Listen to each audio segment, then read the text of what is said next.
Hi guys, it is May 5th, Cinco de Mayo. I am recording this for the second time because the first time I did it, it went slightly over 15 minutes and I don't think I can post that to YouTube if it's over 15 minutes. So this time I'm going to go really fast.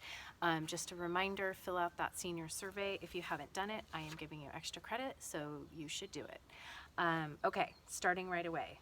We are starting with Chapter 9. This is the 9 through 13 overview. Excuse me. In Chapter 9, Holden goes to a hotel in New York because remember his parents don't know that they know he's been kicked out of school. They just don't know he's left school already. So he's going to stay in a hotel in New York until it's time for him to go home, until they expect him. And he gets there, and of course, the hotel is depressing and not good for somebody who's already depressed, like Holden is. And in Chapter 9, he thinks about all the people he wants to call. Remember, Holden is lonely. He's hoping for some kind of human connection, or desperately needing some kind of human connection. Remember, he's dealing with the death of his brother, Allie. And so the first person he thinks of calling is his other brother, DB, who is a writer in Hollywood. And then he dismisses that. And then he thinks about calling his sister, who's 10. Her name is Phoebe. We'll hear more about Phoebe in the next chapter, in Chapter 10. And he realizes he can't call her, because if he calls her, then really he's calling his parents, and obviously he can't do that. And then he thinks actually about calling his friend Jane's mom, and realizes he can't do that. And then he thinks about calling Jane. So the reason Salinger has this chapter like this, I think, is to show us how conflicted he is and how he really does want that human connection, but he just can't follow through. Because probably it would have been a good idea for him to call his brother DB, the very first person he thought of. That would have been a good idea. But he doesn't do it, and he kind of keeps going down, and obviously, it gets more and more less likely, I guess, that he's going to call these people as he goes through the list. But then the last person that he thinks about to call is this person named Faith Cavendish, who he actually doesn't even know. So he has no connection, no personal connection to her at all. She is somebody who he heard about through another friend, and she's not a prostitute, but close-ish. He's heard that she will be willing, let's put it that way, a willing partner. And so he thinks that is going to be a good idea, and he follows through on that, and he calls her. But of course she says, hey, it's in the middle of the night, I was asleep, let's meet tomorrow. He says no, and that's the end of that. So he kind of squelches that situation. Chapter 10 is more about Phoebe. We learn more about Phoebe, his sister. He wants to call her, and but again, he realizes he can't. He knows he can't, but we get more information about her, how she's a great kid, she's a smart kid, she's beautiful. And then he goes to the lobby to get a drink, and he meet women, and he does meet some women. He dances with one who he says he likes to dance, and she's a really good dancer, and he says she's great until she opens her mouth and she starts talking, and then he decides she's a moron, and is totally turned off from her because of what she says, because of the things she says. And then of course they dance again, and then he says, I was in love with her. It was like this, she's the one. And so again, it's like an illustration of how confused he is during this time, and how he just doesn't even understand his own feelings, what's going on. And let's see, chapter 11, he starts thinking about his next door neighbor Jane again, and remembering how they met. Has to do with her dog. They played golf the first day. He talks about how she loves to read like he does. They're very similar, have a lot of things in common. And she was very genuine, and he liked her. She wasn't phony, like his main criticism of other people. And he also says that he showed her Allie's mitt, which is really important. It shows that he trusted her, and that she is a special person to him. And why is he remembering this right now? He's really depressed. He's very lonely. He's depressed. He's just a kid, dealing with his brother's death. And he was happy when he was with Jane. So, having these memories, thinking of these memories, he's kind of hoping to recapture, I think, some of that happiness that he has or had with her, and kind of like feel that again and help him pull him out of the depression that he's feeling at this time. And then what stops these happy feelings and these happy memories are him thinking about her being with his roommate Stradlater, and then it's like all bets are off, and he just keeps thinking about it like obsessively, and he can't stop. So of course, which makes his depression all that much more worse. His anxiety levels are high.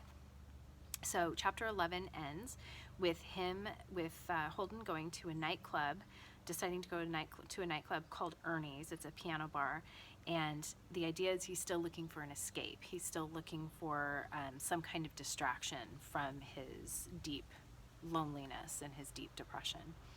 So he takes a cab to the nightclub, and this part I think is really an interesting conversation that he has with the cab driver, and he needs this human connection. So he strikes up this conversation with the cab driver, and again, it's about the ducks in Central Park. He's like, "Hey, what do you think? Do you know about the ducks in Central Park?"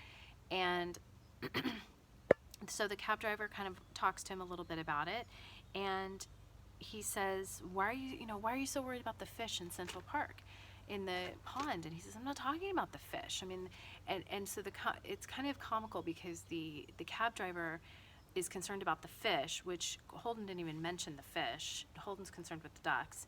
And the cab driver then is starting to get clearly worried about the fish.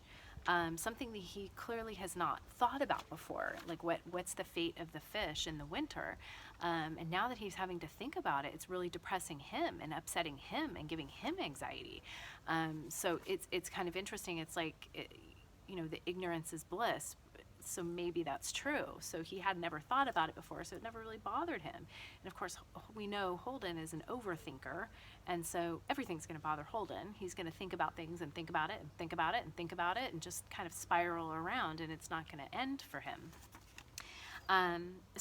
So Holden reveals that he's not real fond of this guy now because he's real touchy. He doesn't like the way he's responding to his questions about the ducks, and but yet the funny thing is he still invites him to go for a drink. Hey, you want to go for a drink with me right after this? So he doesn't like the guy, but he wants to drink with him. Again, that desire for human contact. And then before the guy drops Holden off, they hadn't been talking about the Central Park issue with the ducks and the fish.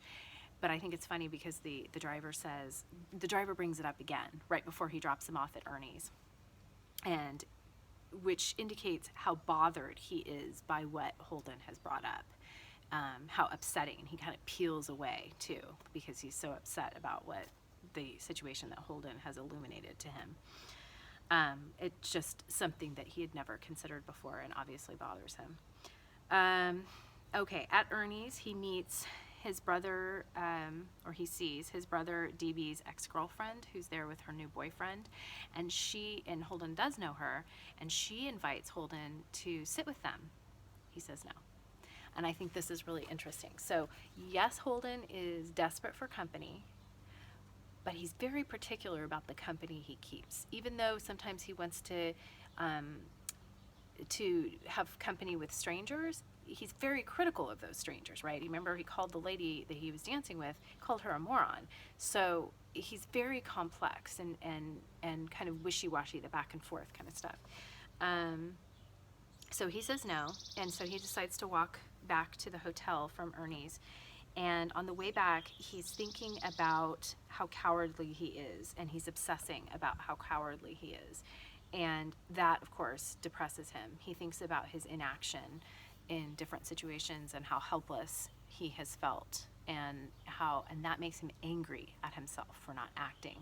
And we could probably link this to his brother's illness, the fact that, what can you do against cancer? He had nothing no power to stop it, no power to make his brother better, and so he does have this heavy feeling of helplessness that's manifest in different ways in his life, and to him it shows up as being yellow or cowardly. And because this is so depressing for him on the way home, he decides he's going to go get a drink. And I think this is interesting. Is he going to get a drink because he's trying to solve his problem with alcohol, or is he going to get a drink because he's trying to solve his problem with human connection? I would say it's probably because of the human connection. The alcohol doesn't seem to help him. It doesn't seem to ease his pain. Maybe he thinks it does, but it doesn't seem to. Doesn't seem to help him forget. So he decides he's going to stop at a bar. And then guess what? He decides he's not going to stop at a bar.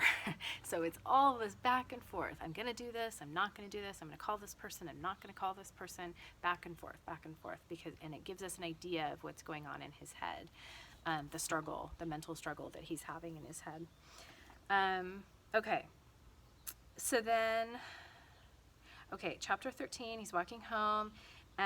So he ends up going back to his hotel, and he gets in the elevator, and the guy who operates the elevator, we find out, is basically a pimp. Yay, great. So he says, hey, do you want a girl for tonight? And Holden is so depressed, according to Holden, that he says yes.